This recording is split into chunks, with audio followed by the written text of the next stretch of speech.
स्वतंत्र भारताच्या इतिहासातील सर्वात मोठी आर्थिक क्रांती म्हणा ही 15 ऑगस्ट रोजी आदरणीय पंतप्रधान नरेंद्र मोदीजी यांनी लाल किल्ल्यावरून बोलताना त्याची घोषणा केली ती उद्या 22 तारखेपासून या भारतामध्ये सुरू होणार आहे।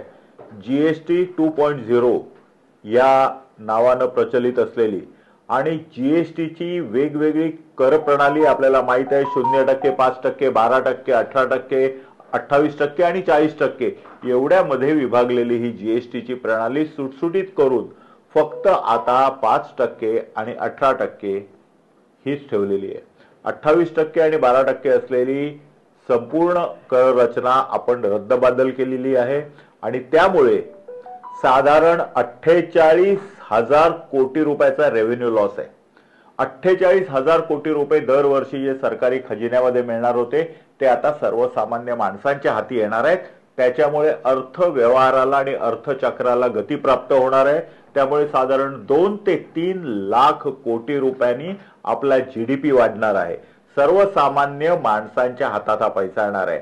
या संपूर्ण जीएसटी 2.0 चं वैशिष्ट्य असं की आतापर्यंत कर रचनेमध्ये झालेले बदल केवळ ठराविक लोकांच्या फायद्यासाठी होत असत, परंतु प्रत्येक मनुष्य हा कंझ्युमर आहे म्हणून जीएसटीच्या या कर रचनेच्या बदलामुळे प्रत्येक माणसाला काही ना काही प्रमाणामध्ये फायदा होणार आहे। भारतातील 140 कोटी जनता याची लाभार्थी आहे आणि त्यामुळे जीएसटी 2 ही कर रचनेमधली बदल ही क्रांतिकारी आहे। दोन गोष्टी आहेत की कुठच्या पण कंपनीचं जे प्रॉडक्ट असतं त्याची एक लिस्ट प्राइस असते।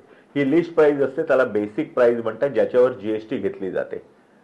आता जी तुमची गेल्या वर्षाची जी लिस्ट प्राइस आहे गेल्या महिन्याची लिस्ट प्राइस आहे म्हणजे 22च्या आधीची जी लिस्ट प्राइस आहे आणि आताची जी लिस्ट प्राइस आहे त्याच्यामध्ये जर फरक झाला ती जर वाढली तर मला वाटतं ती कंपनी काहीतरी घोटाळा करते।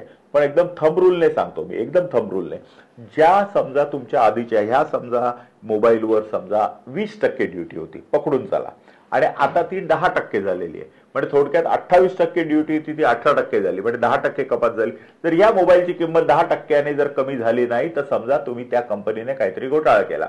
जर तसा जर घोटाळा केला असेल तर आपल्याला जीएसटीच्या अधिकाऱ्यांकडे स्थानिक लोकांकडे पोलीस स्टेशनकडे कंप्लेंट करून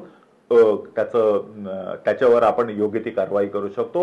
हे एक नागरिक म्हणून आणि सरकारकडे स्वतःची व्हिजिलन्सची यंत्रणा आहे आणि सरकार या व्हिजिलन्सच्या यंत्रणेवरून सरकारने दिलेला संपूर्ण बेनिफिट तळागाळातल्या माणसांपर्यंत पोहोचेल याची जबाबदारी सरकारने घेतलेली आहे। वी आर मॉनिटरिंग याला 2 असतात एक डिजिटल मॉनिटरिंग म्हणतात कारण उदाहरणार्थ एखादी जर कंपनी आहे ती स्टील बनवते तिने गेल्या महिन्यामध्ये 100 टन स्टील बनवलं आणि त्याची बेसिक किंमत काय ती आम्हाला पोर्टलवर कळते। यावेळी 100 टन स्टील बनवलं आणि त्याची किंमत काय ही आम्हाला कळते। ती जर बेसिक किंमत जास्त असेल तर कंपनी मुनाफा कमवते हे आमच्या लक्षात येईल आणि त्याच्यावर योग्य ती ऍक्शन घेतली जाईल।